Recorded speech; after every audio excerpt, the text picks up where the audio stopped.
please. So I guess we're live. Welcome, everyone. Thank you for the people who are joining this panel live. Thank you for the people who are watching this recording afterwards. And today we're discussing one of Europe's most ambitious digital initiatives, the European Digital Identity Wallet, enabled by the eIDAS 2.0 framework. And I mean, at its core, this ambition is to create a trusted way for people and businesses to share verified information digitally across the whole European Union. But I want this discussion today not to be just about regulation and technology, but I also want to talk about trust. I want to talk about private sector adoption, fraud prevention, and all the future of digital interactions and governance. And to explore this, I'm joined by at least one expert. I hope the other expert is going to join us quite promptly, who have quite complementary perspectives. So, first of the panelists is Omer Shafiq, founder and CEO of Hovi. And his angle is very much around how EU wallets can be used in practice by businesses, public private services, for example, identity verification, onboarding, customer journeys, trusted digital interactions, right? So, welcome, at least Omer, for joining this panel. Thank you, Jonas. Glad to be here. And yeah, I haven't even introduced myself. My name is Johanna Katrikusk. I work as a digital transformation advisor at the eStonia Briefing Center. In my daily work, I just explain Estonia's digital transformation journey to international delegations visiting our country to learn more about us. And usually the conversation goes from multiple angles, the technology that enables this transformation, but also legislative foundations behind it, role of education and skills, so on and so on. Oh, and I see the second panelist has also joined us. Welcome, Davi. Hello. Yeah, sorry. Yeah. So I'll do the introductions. Davi Damkivi has joined us. He is the co-founder and CEO of Salv. He will bring deep expertise about anti-money laundering, fraud prevention, financial crime compliance. Also, you have previously helped to build those capabilities in quite famous Estonian unicorns such as Wise and Skype, right? Yeah, that's true, correct.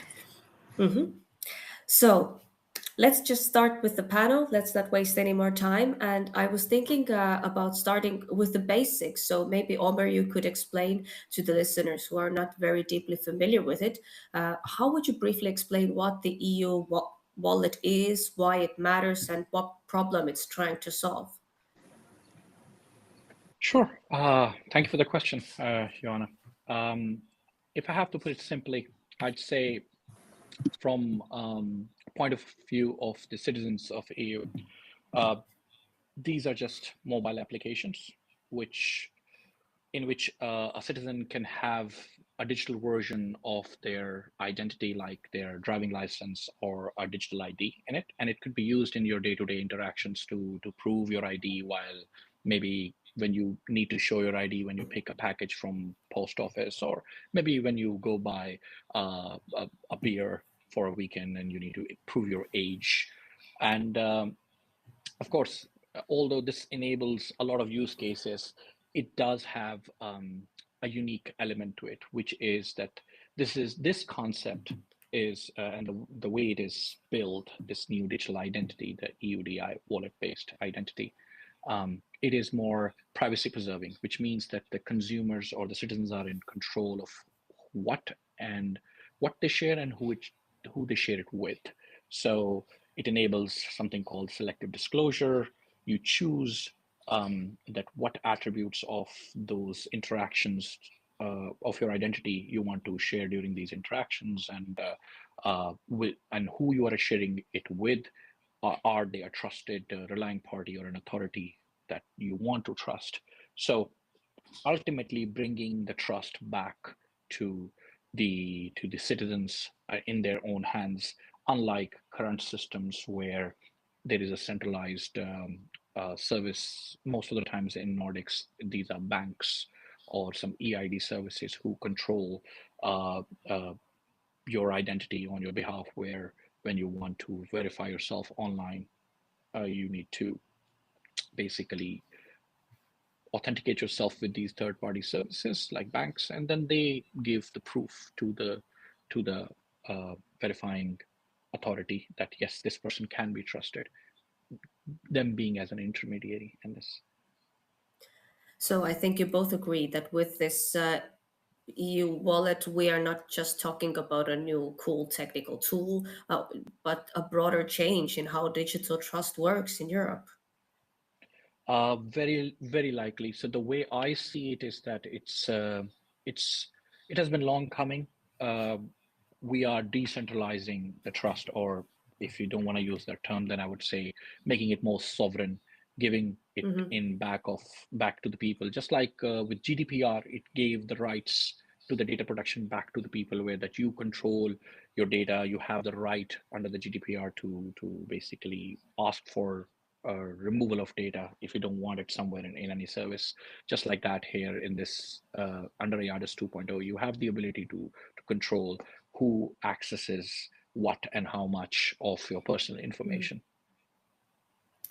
Now, when we go towards the business side of things, I mean, yeah, citizens, of course, are very interested in who sees their data and the power they have over their privacy. But of course, in most cases, this involves the private sector as well.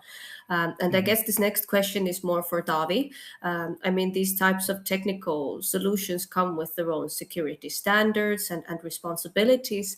What are your thoughts? What would make businesses adopt those wallet-based solutions rather than just see it as another burden of compliance or integration?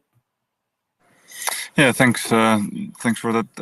Coming from Estonia and having the experience of using digital ID and digital ID wallet type of solutions already for the last 20-25 years, we have seen all the benefits.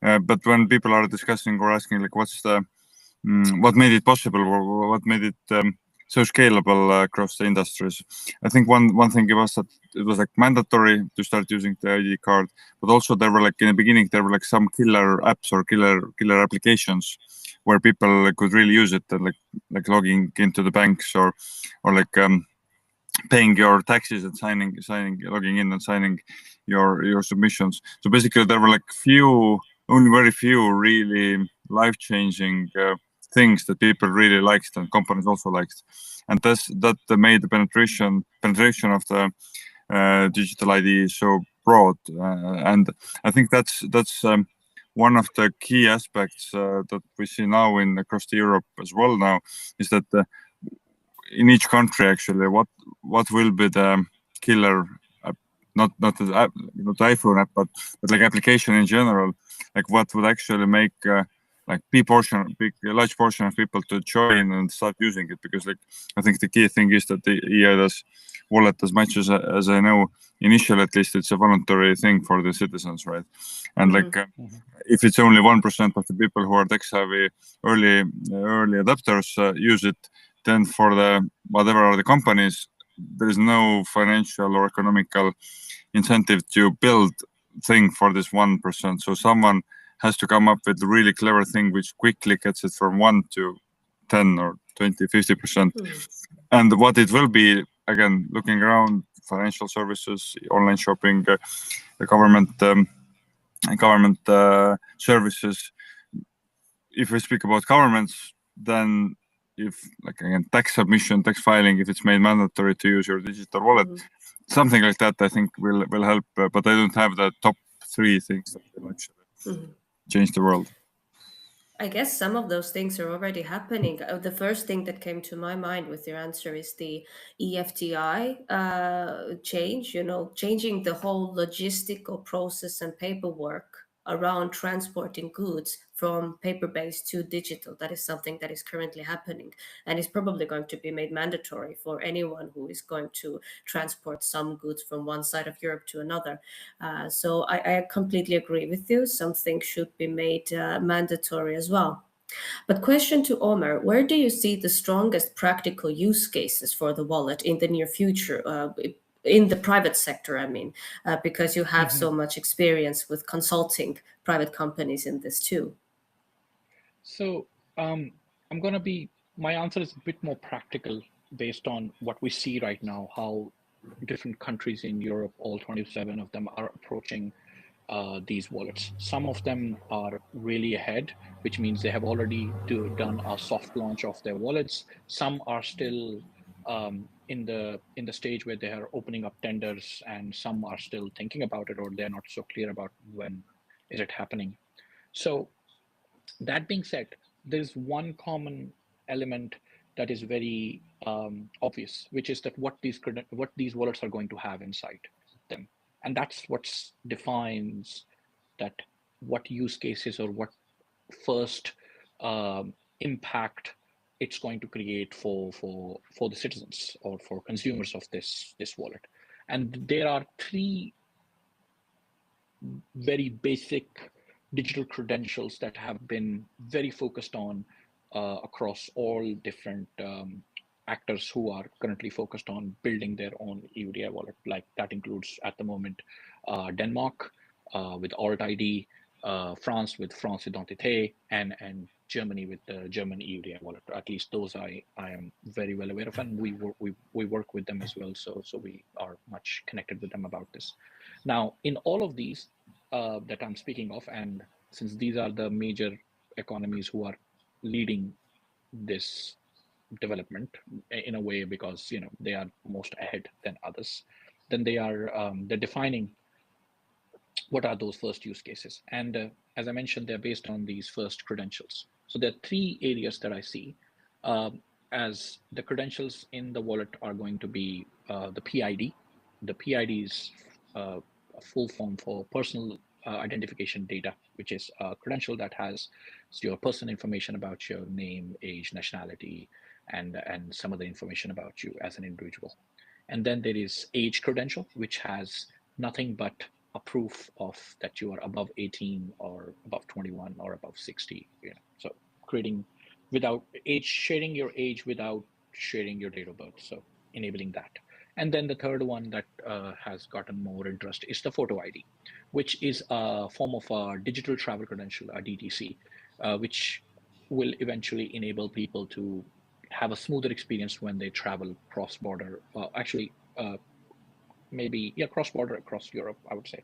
So these three credentials define those first cases. So the first one with the PID, the personal identification data, what we see is that it could really enable faster onboarding, smoother user onboarding experience, KYC, and user identification for uh, for basically accessing new services or existing services.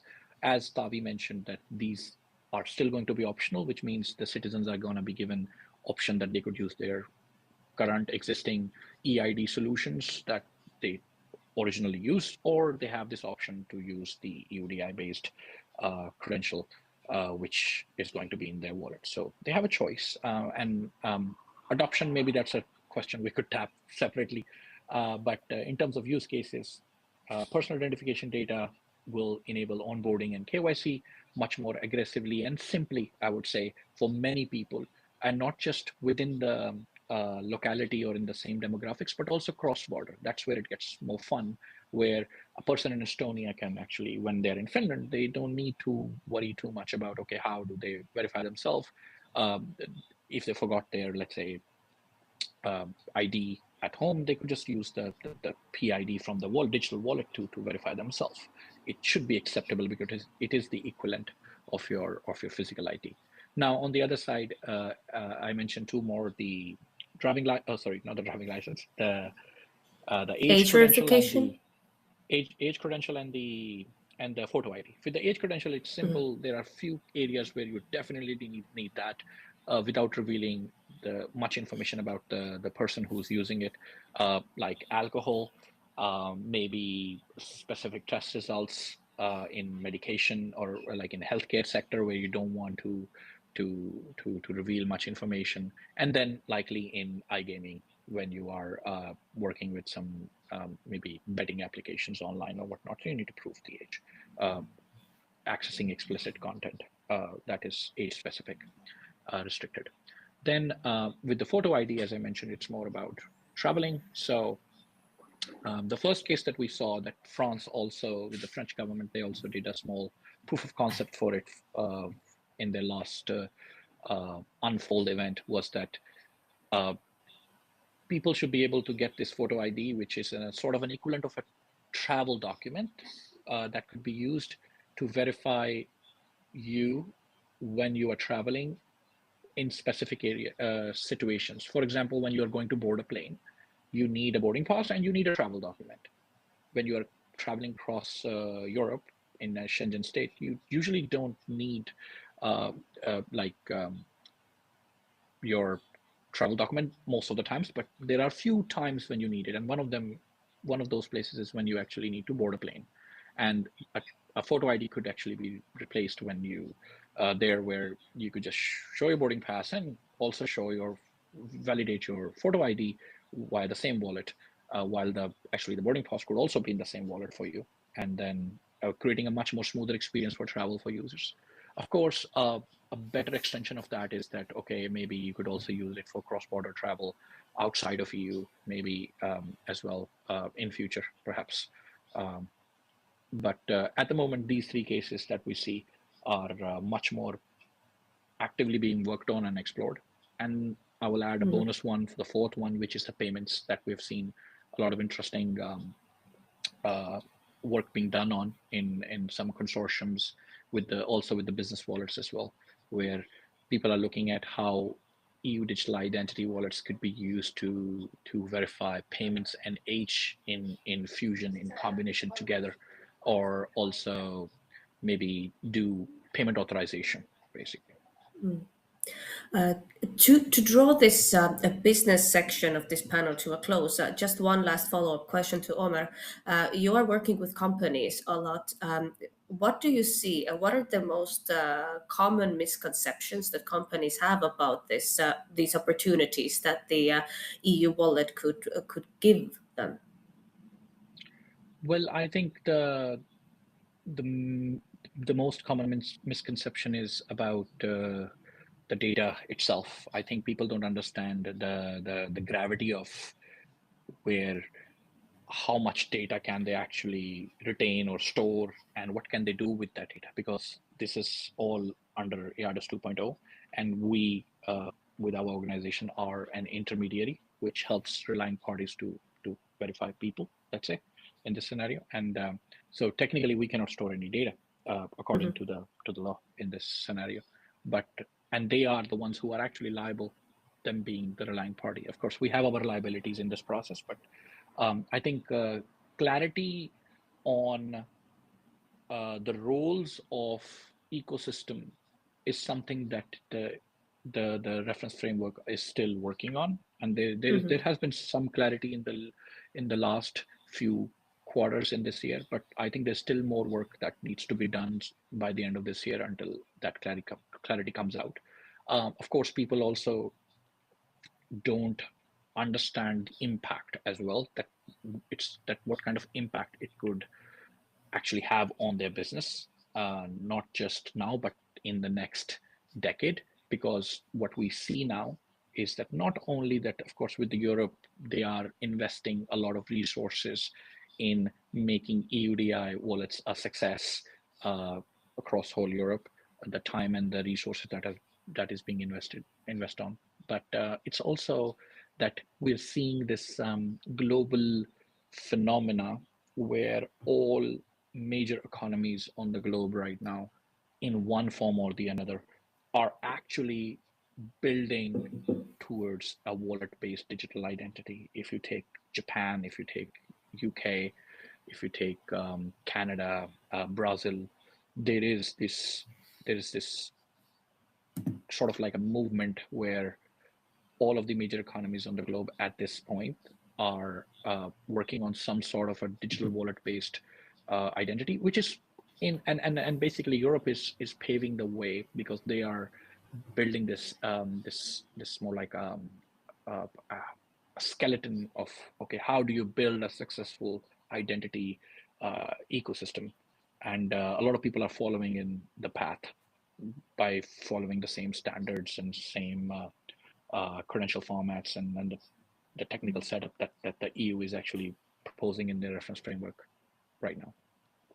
But now it's just going to be a challenge of sharing that information so everyone would be aware of the responsibilities and also the potential.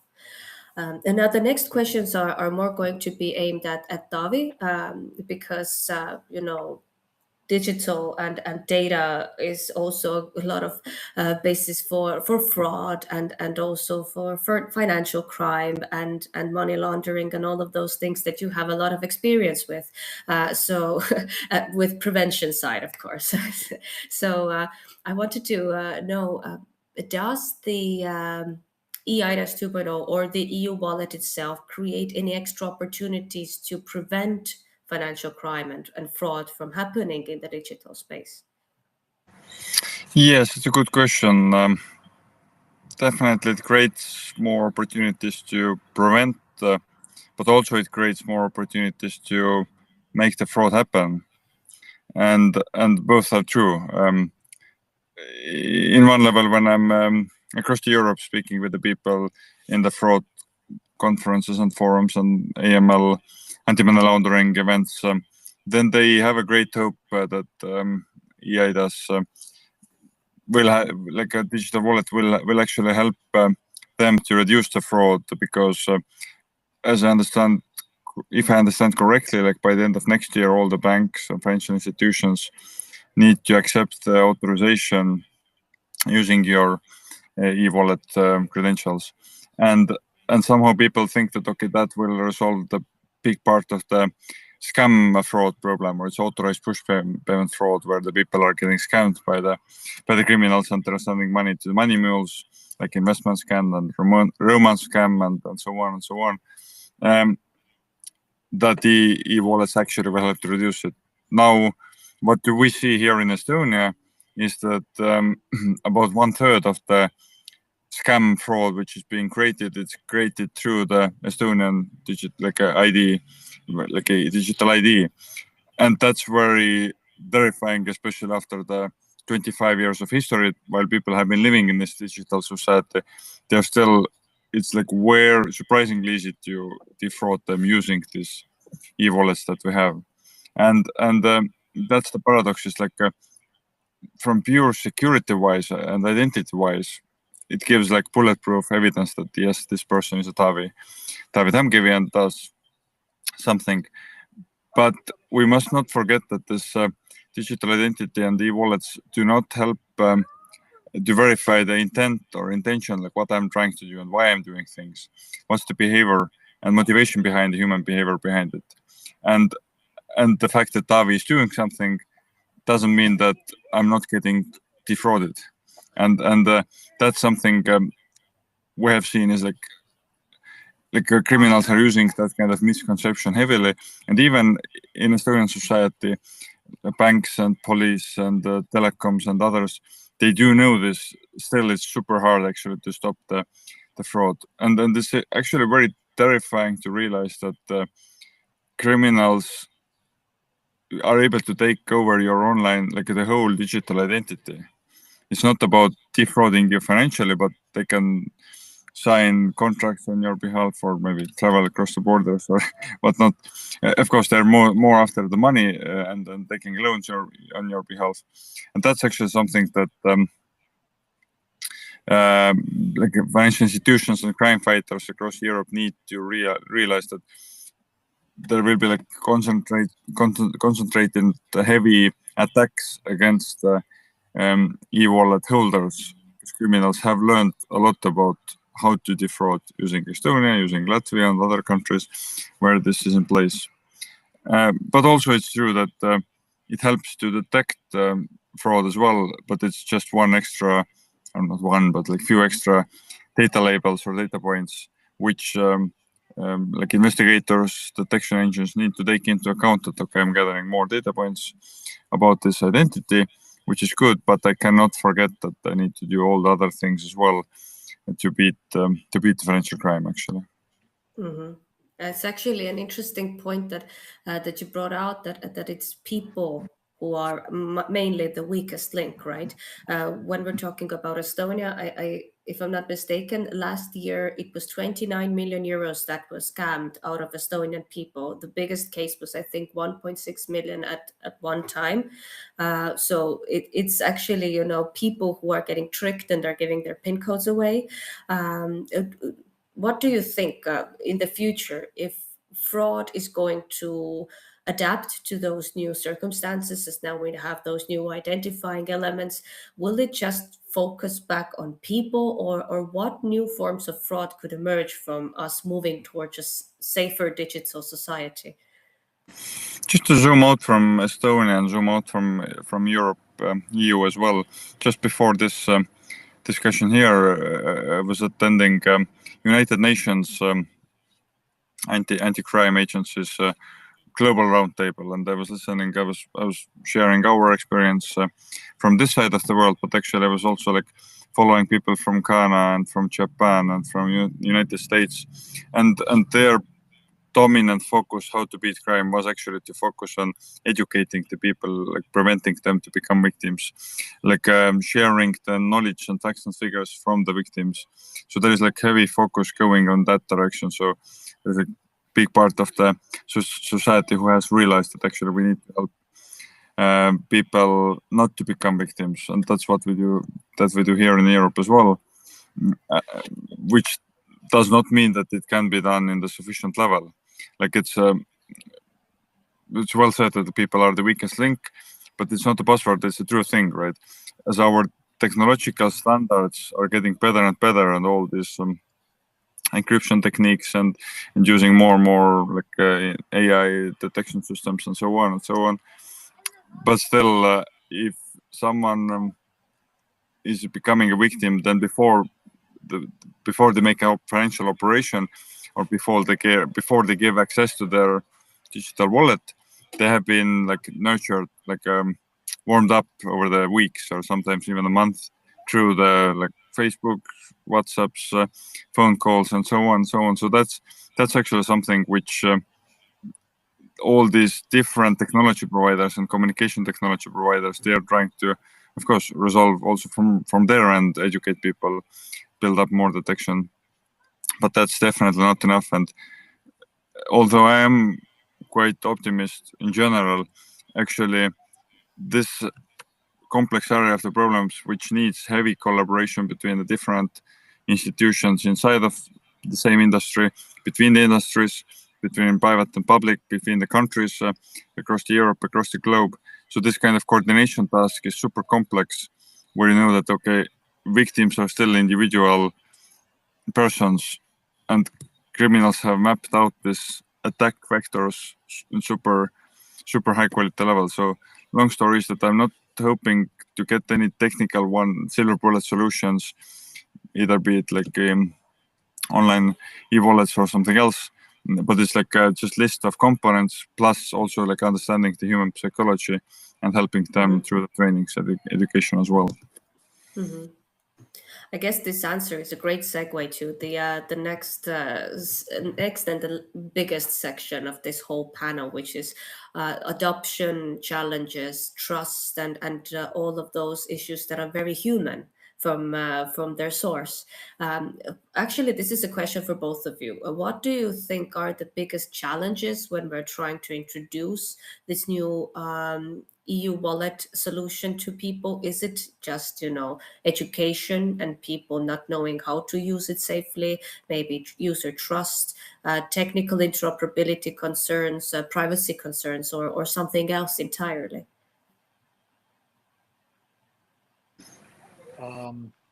Maybe I can go first.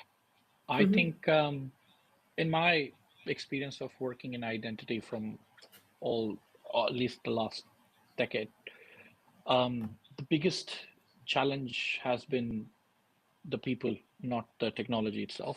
And the way I see it, it's more of adoption is very heavily relied on the cultural element as well. Because, for example, in Nordics, people already have a very good pre-established eID system, all right, which is working really well.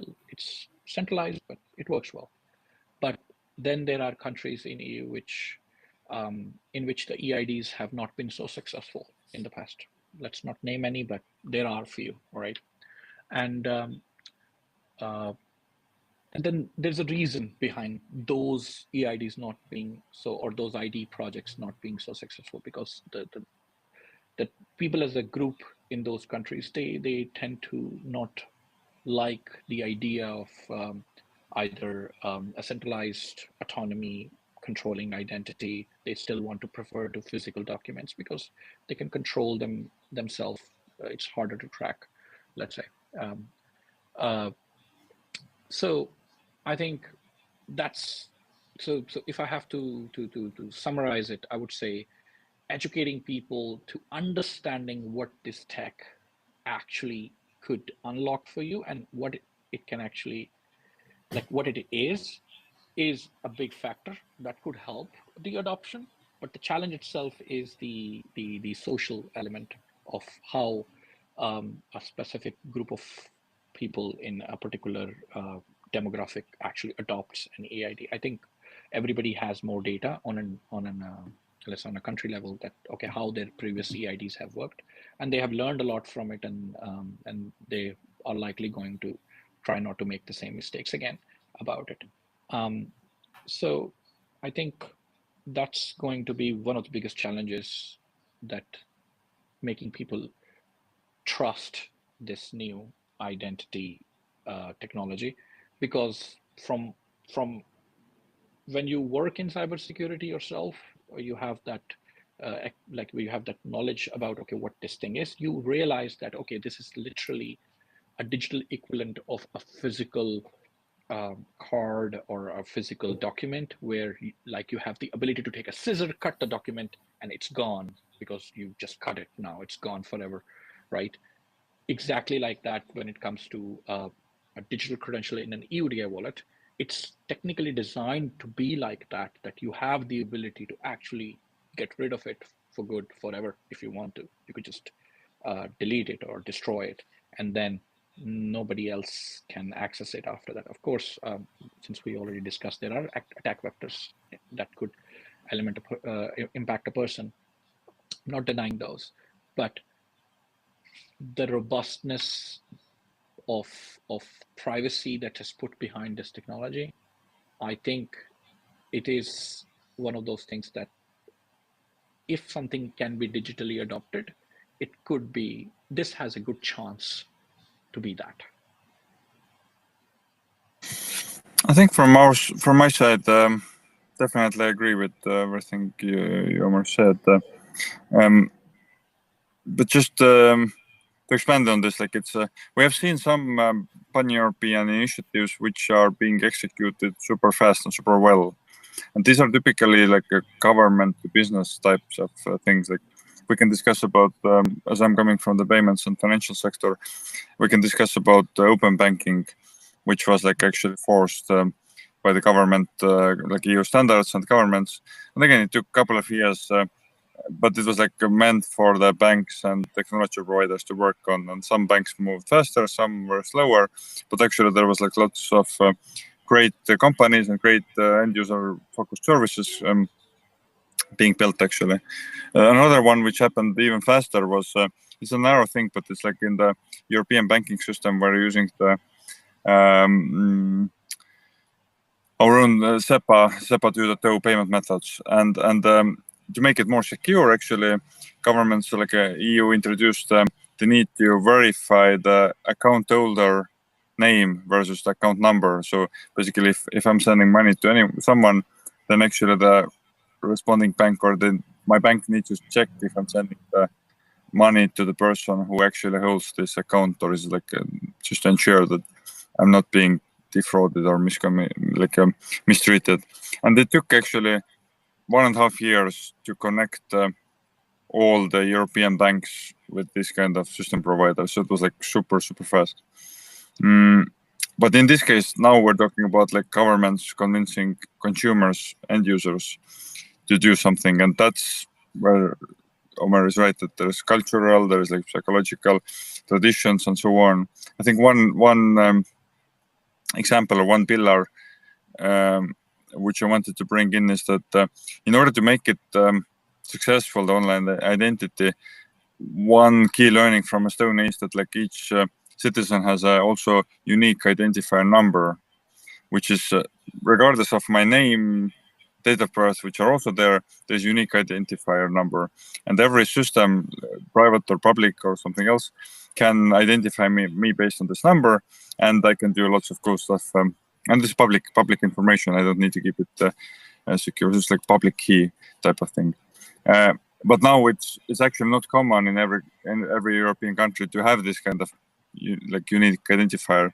And even if through this eIDAS 2.0 discussions, it was discussed and proposed that each government should issue the unique identifier numbers, then many countries said that no, that's not our way of doing things, and we're strongly against it. So the current technical protocol behind wallets is still about name, date of birth, all this stuff where you can have lots of mistakes, typos, fuzzy matching, and so on and so on. So, and it's way harder to even inside of one country, it's way harder to have different service providers to use this unique information about the person, because like the matching algorithms are way more complex and they have way more mistakes coming in. So again, which means that it's much more expensive for the companies in this country to adapt their services to the online ID than in the other country where people are and the government and countries used to use the unique identifier. So again, that's destroying the whole idea of the pan-European unified experience, because I know that in some countries I can get this experience, in some other countries very different experience. So and these are the things which will come up is one is that how to do the government to consumer type of sales or expansion, and another is how to overcome this kind of infrastructural very principal differences which actually are limiting tech providers, businesses to launch the similar services across the European markets. And of course, for private sector, they just need the assurance that this is something that is going to happen and is going to last, right? So if there is already some discussions whether we should have one common ID or not, and countries cannot agree on those things, then it's going to hinder the whole process. I wanted to actually expand on one point that came out, which is educating the people to build the trust. And I think this question might provoke you, and I want to encourage you to also comment on each other's answers. But I know that in Estonia, one principle of the digital state has been that the average citizen is not expected to learn about how the digital services function technically, because this difference in willingness to learn might develop into an accessibility gap in the future. You're always going to have some people that don't care about those technical systems, data regulation, all these legal frameworks of privacy around those things. So I don't know. I would like to hear your thoughts that with this EU wallet, how much should the average user actually understand about what they're sharing and keep some things private independently? And how much of this stuff should be handled just by design and standards and regulations that the citizens don't have to think about at all? I think maybe it's good to think in different categories, like technology versus the legal basis and human rights. And then different thinking in EU especially, we are the most we're the only region in the world which cares most about privacy and people rights, and we own our own data, and citizens rights are more important than the business or companies' rights, which is not, and higher than the government's rights as well. So which is not common across the world. So we're pretty unique in that regard. So I think it's important for all the Europeans, regardless of the digital wallets or without them, understand the core principles of the human rights in the European landscape that we have actually to own and protect, and also to have a confidence that our governments and companies are also following the same rules of the game. Again, we can talk about cookies online, like on browser cookies, and it's like a joke. But actually, I really love, but also miss the fact that asking the question why these are there, and like if I'm understanding why these cookies are there, then actually I get that okay, technical implementation maybe is not the best to approve everything, but actually idea is really novel, and I really appreciate this idea that the people should not just steal my data and use it on their behalf.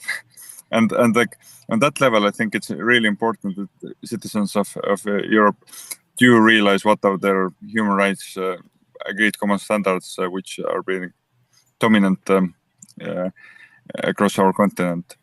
What's less important for everyone, each of us to learn, is like what are the technical standards, what are being followed, and going through the cryptography and like app protocols and stuff like that. For the fans, it should be open source, open protocol, and open information. And again, that's something which helps for the fans and like activists to dig into the code and find the possible errors and mistakes and or verify that everything is clean.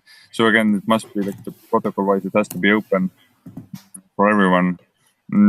Otherwise, like again in Estonia, we do see that this like this last part is being sometimes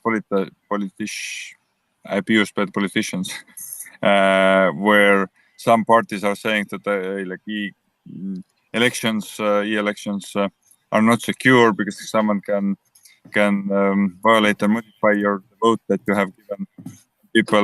Some people think it's like nonsense, but some people it like works, and they start to believe these stories, and that shows that it hasn't been open enough for the technical protocol. Maybe hasn't been open enough for like people who are advocates, haven't been able to explain it properly, that okay, these are the principal rights coming from our principal laws, which are not, there is no question about not following those. But yeah, that's like definitely in EU level as well. If the eIDAS e-wallets become more popular, there will be definitely forces who want to bring them down through these arguments that you don't know what's going on there, and like for that reason, this has to be a public protocol at least. Omar? Yes. I first of all, Tavi, I really like your point about the cookies that you mentioned. I think it is a very good example of people knowing about and knowing their rights, and that's exactly the way I actually have 2 points, and one of the things that I think about is is exactly that element, that knowing your rights. So Johanna, when you asked like how much people need to actually know, I agree with Tavi. Nobody on a day-to-day level, they don't need to know about the tech stuff at all, like what protocols it's being used, what cryptographic algorithms or whatnot. Of course, that would be ridiculous for anybody to, if they're interested, of course, they should figure it out. But because everything is already open source and it's fully designed in a way that anybody could look at the code, anybody could look at the regulation, what is allowed, what is allowed, what's not allowed to any of the parties who get in touch with you in a contact point in a transaction. So I think what matters the most is to knowing your rights, just like any other technology or element that is being provided by a government to its citizens. I think it's important for any person in living anywhere, regardless if they are a citizen or if they are like a resident, then they need to know what are their digital rights, right? What happens when your how much control somebody has or how much control you have, because this happened to me as well. Sharing something personal, I was traveling, I was in Southeast Asia, and since I was traveling a lot because I was in a couple of countries, Europe and Asia, something triggered and my bank account accesses got like revoked. I needed the key codes to activate it again, and I didn't have the key codes because they were in Finland and I was in other country for some reason, and I got locked out, and I couldn't access literally anything after that. I couldn't access social security services, child care, daycare services, anything like that. And that made me actually really think about like, okay, how much I'm dependent on this one centralized element that controls the identity itself, which is in Finland that's particularly the banks actually, which is very handy and very good in some cases, but at the same time it could become that one of those bottlenecks as well when it comes to the sovereignty of the identity. Another element I want to highlight is slightly different from the question you asked, which is that, okay, how much you need to learn, for which I think knowing your rights is good enough for anybody. Just know how much power you have and how much power somebody has over you digitally in any interaction. Another element that I want to highlight is this phenomena of big tech, where we see Apple, Google, and Samsung having their digital wallets in the finance. Maybe Tavi, you could comment on that as well, where when they brought their wallets in, and now suddenly we have a mass adoption of Apple wallets and Google wallets with people having their debit cards and bank cards in it. And we are seeing this now as well in the digital identity sector as well, that Apple and Google are also entering that space where they are enabling digital government IDs to be that they could be submitted inside an Apple or a Google wallet, and they could be used. Now, these come with their own terms and services and policies, privacy policies. There's a very interesting research by an Italian research group. Maybe I could share it with you guys later, where they show how much people are interested in using a government provided wallet, and a big tech wallet. And I think 55% people answered in that survey that they're interested in a big tech wallet if that's provided. So, but then of course, like I said, terms and services, you don't know if the Google wallet is going to record your interactions when you pay for alcohol, that, okay, you verified your age at XYZ store, so they could sell you ads. I mean, those kind of TOS, of course, those need to be protected as well. And according to the eIDAS 2 regulation, the wallets are not just provided by the government. There's also the element of private sector, where private sector wallet providers could also bring in their wallets, and it's citizens' choice whose wallet they want to use. They want to use the government wallet or a private sector wallet. And big tech companies already have an ecosystem with iPhones and Androids with Google wallets and Apple wallets that could impact it. Sorry, I took your question a little bit in a different direction, but I think it's also one of those elements that's worth discussing. No worries about it. David, did you have any thoughts or any answers to Omar's comment? Yeah, just to expand on this, like it's not only Google and Apple, but also like large card companies like MasterCard and Visa, and they also like want to, I think, working on launching their own wallets because they see that not only Europe but wider world is moving in that direction, and they are somehow trying to democratize it from the other tech companies, which is for end users it's not a big difference. So, and the second point, I think I'm thinking is also like, as I was late for a few minutes because I was downloading the Riverside Studio app, and again, like when I was logging into this app, then it asks like, how do you verify yourself, and like you can use your Google or you can use your Mac, and I couldn't use my EU wallet to log in. But I think it's like if the Riverside Studio company who is providing us this app would have a real reason to integrate also, like offer also the EU-wide login app to me, and this would become a standard, I would know that in most of systems I can use it. I think that will be like killer feature, not for this specific application, but actually if it would become standard that every provider would enable this kind of login, definitely people who do realize that they don't want to trust all their life data into the hands of Google or Apple, they might be willing to prioritize it. Again, this over the 55% of people like who prefer to use the commercial applications right now, it might actually shift around if the availability is actually different. But for all those people that want to make this change, they need to have an existing solution that is as good as the one that the private sector is providing. And here it's a great segue to my last question, which is How can we balance the very strong data protection rules that we have in Europe that tend to slow down innovation, and also keeping up with the fast pace of the private sector that is trying to provide the same solutions?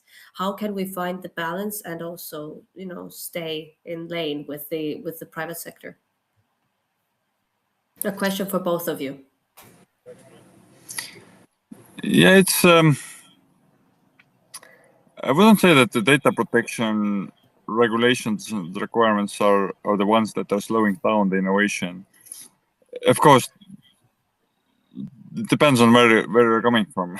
Like if you're coming from US or coming from China, then you might think. But actually, being building things for the European businesses and customers ourselves, I think it's still like it's more like a unique strength that companies in Europe can actually build their products around.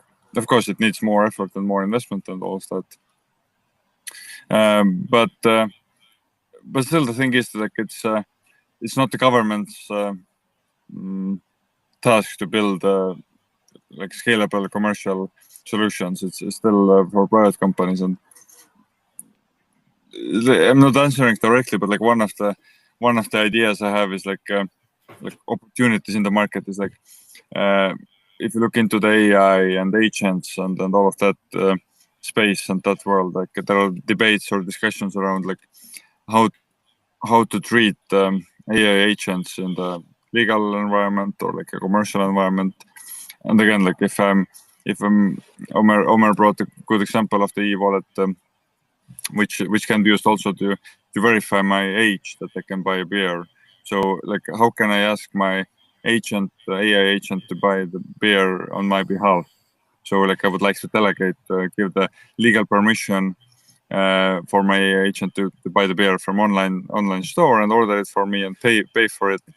So and I would love to like add this my shopping agent into my e-wallet and then get this machine to do the work for me. But actually, this agent wouldn't have the own digital identity, but it would be like my power of attorney level delegation, delegated agent who does the work. So that's like one example where like tech innovators might want to use the officially government-backed e-wallets to launch the new services, which are attractive for some people. But actually, if most of the agents would use that wallet, then it would be like large business case for everyone, actually.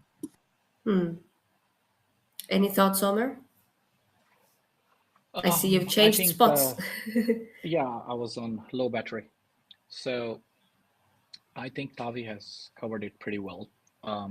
I think, of course, in EU we have the ability to regulate more than innovate. Sometimes that has been a little bit notorious statement, but I am still a little bit optimistic on that these regulations, particularly eIDAS 2.0, they are at the end of the day, they are going to help, if executed right, to build the trust ecosystems that we are discussing.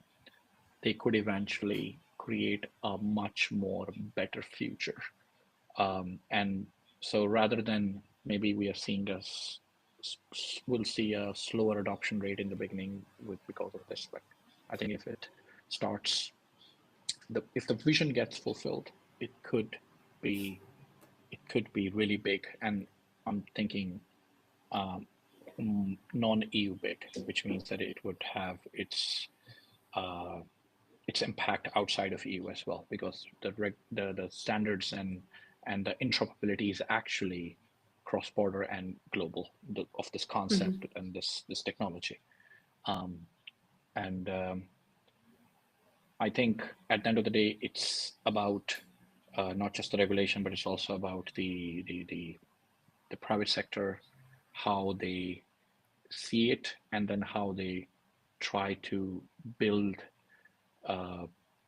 services to nourish this ecosystem, right? So it's like if there are, I mean, if it's just one of those things that people just just check a box and don't do much about it, then there's not much that would come out of it. But if they actually, it's a collective approach. It's also the governments, it's the EU, it's the private sector, it's the citizens, all of us. If it all comes together well, including the understanding and knowing your rights element, then this could be really massively impactful, not just for you, but like globally. That's at least how I see it. Maybe I'm too optimistic about it. I'm not denying the fact that, okay, there are attack vectors and issues when it comes to compromise and vulnerabilities to let's say identity hacks or whatnot, or account thefts. But we already have them even now, and of course, in an ideal world, we'll get rid of them completely, but that's not possible. That's not how reality works, right? We're still going to have them even when we have the eIDAS wallets. But I think, what else can we have? That's the question I like to ask. Like, okay, if we keep the attack vector rate to the same level that we already have, or maybe reduce it a little bit somehow, maybe by 2%, who knows? Then, okay, what else can we unlock on the others with the same tech, right? That is something I like to, I try to be optimistic about. I think this is a great tone to start ending this discussion, because we have been talking for almost an hour. Davi, anything that you are a bit optimistic about when it comes to the EU wallet? Just the fact that it is actually happening, even if with very limited scope initially, and it's not mandatory and all of that, and like technical ID standards are missing and so on, or like there are some standards, but they're like pretty too general. I was really surprised to see that actually it's like being pushed out, and it's like I didn't hope it to happen actually anymore 10 years ago. Again, coming from the digital society in Estonia, that was something we believed heavily 20 years ago, 25 years ago, that the whole world will follow quite soon, but it didn't. And now it seems that at least part of the world starts to follow, which is like great. Finally. Yes, great feeling, which gives a positive hope, definitely. Well, thank you so much, gentlemen, for joining this panel and sharing your interesting thoughts. For the listeners, once more, we had Omer Shafiq here, founder and CEO of Hovi, and David Amkivi, co-founder and CEO of Salv. And my name is Johanna Katrikusk. I am a digital transformation advisor from eEstonia Briefing Center. And I hope that this discussion provoked a lot of thoughts and also inspired all of the listeners, the ones who are looking at this streaming live or looking at this recording afterwards. So thank you, gentlemen, for your thoughts. Thank you for listeners for listening. Thank you. All the best. Thank you. Thank you. Bye.